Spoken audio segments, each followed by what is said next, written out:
Good afternoon, teacher and classmates. As you know, my name is Luisa Gonzalez, and today I'm going to do exposition about autonomous learning.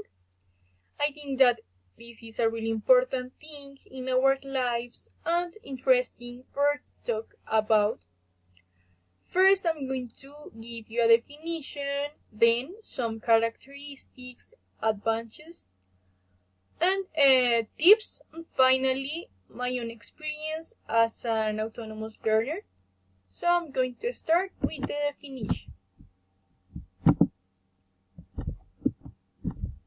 Okay, autonomous learning refers to the degree of a student intervention in establishing their objectives, procedures, resources, evaluation, and learning moments.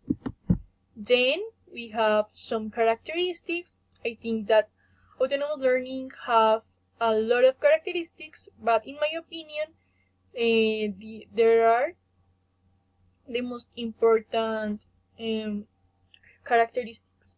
So the first one is this works is better for some students than others.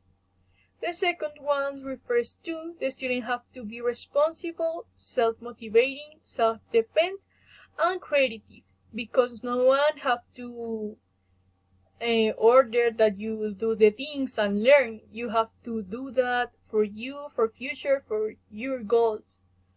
The third is the student choose his or her own method to work, because all the students are different.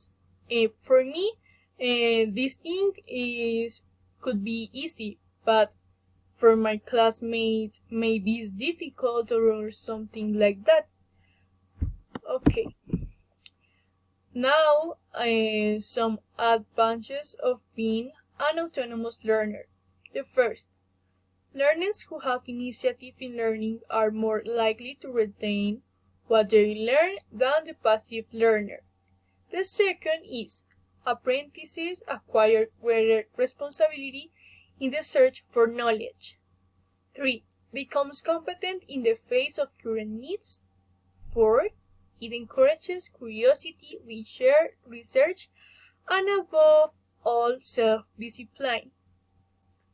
Finally, you learn to solve problems by yourself, and I think that this is really important for the future and for find out a good work, a good job. Okay. Tips for starting an autonomous learner. Okay, I choose these 4 tips because they works to me in my process as an autonomous learner. The first one, combine study time with rest periods. The second, make sure that there are no distracting objects on your table or desk. For example, your cell phone, a mirror, food, drinks, things like that, because you need to concentrate in learn, no in another things. 3. Make it your goal to learn something every time you study.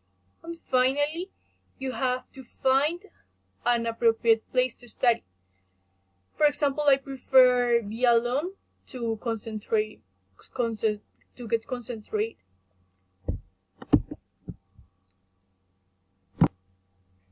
Okay, now I'm going to talk about my own experience as an autonomous learning.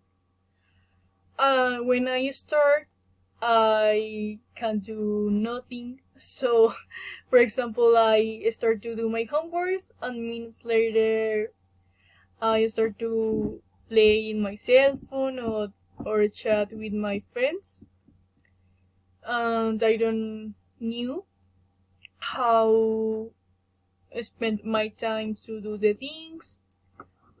But days later, I understand that all that I do is for me and for my future. And I understand that you have to do your best to improve. If you want to improve, you have to work hard. I think that I improve my skills, and it's nice autonomous learning because you learn in your own reading and in your favorite method, and I like it. So that's it. Um, so thanks for paying attention, and bye bye.